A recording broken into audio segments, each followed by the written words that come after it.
Good morning, guys. How are you today? I'm good. How are you? I'm great. Thank you so much. Hard Sun. This is such a great series. It's not your average apocalyptic TV cop drama, is it? It hits the ground running and it doesn't stop. That had to have been the appeal for the both of you, I would think. Yeah, Yeah. definitely. It starts at 100 miles an hour and then goes to 250. It's really good. Okay, so Agnes, let's start with you. I mean, it's such a, both of them are such complex characters. Tell me a little bit about Renko. Yeah, I play a character called Elaine Renko. She's a detective inspector. She's this enigmatic, genderless woman who is unapologetic, highly intelligent, socially awkward, is an absolute island, and is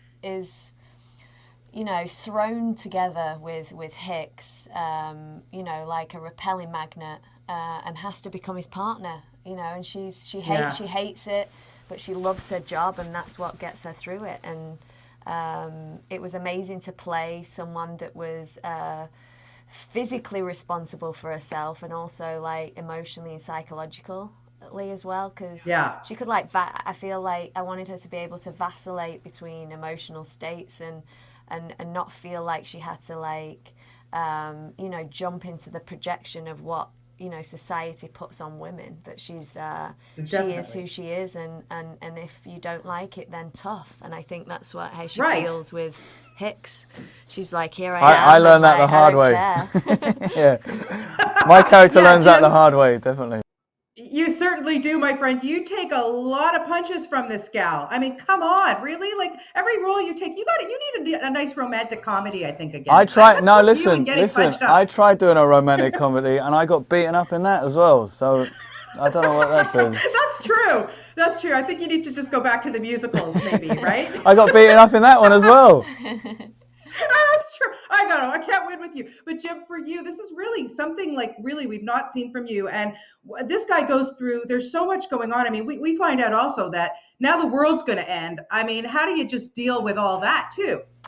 Yeah, and I think that's what's interesting about the show is that, it is how people are going to deal with that kind of information and that vast concept of the world kind of ending. And it is impossible to know how to deal with that. And I think, that's the kind of journey that these characters sort of go on is trying to sort of dig deep and figure out what the right thing to do is in this situation. And obviously that's a very complex sort of question to ask yourself and to have an answer Yeah. for, so yeah, that's what makes these characters really in a really interesting place and a really great way of sort of telling their story. And everybody reacts to it differently, and as the show sort of carries on, you see different people's reactions and different people's behaviours based on, the knowledge of the world ending in 5 years, and it sort of heightens everybody's emotions and everybody's reactions, and so some pretty extreme behaviour starts coming out of the woodwork. Definitely, that's for sure. And I would think that an off-screen friendship between the two of you must have helped with your characters, the way that you have to act in this show. Oh, we're not friends. Am I right? No. No, we are. Yeah. It's amazing you got us sat next to each other today, to be honest. No, it was no, it's so helpful, because especially when it's like, such dark subject matter, and you're being wary of each other on screen, so being able to just like, the camera, it's cut, and you sit down, you have a cup of tea, it Yeah, there really, had to really be a lot of helps. trust between the two of us because we had to go to some pretty Yeah. dark places and some pretty complex sort of character dynamics, wasn't it? So there had to be sort of trust between us Yeah. Yeah. as mates. For sure. If you knew that the world was going to end, Agnes, to start with you, who would be the first person that you would just want to spend all your time with? Wow, one Me, person. obviously, me.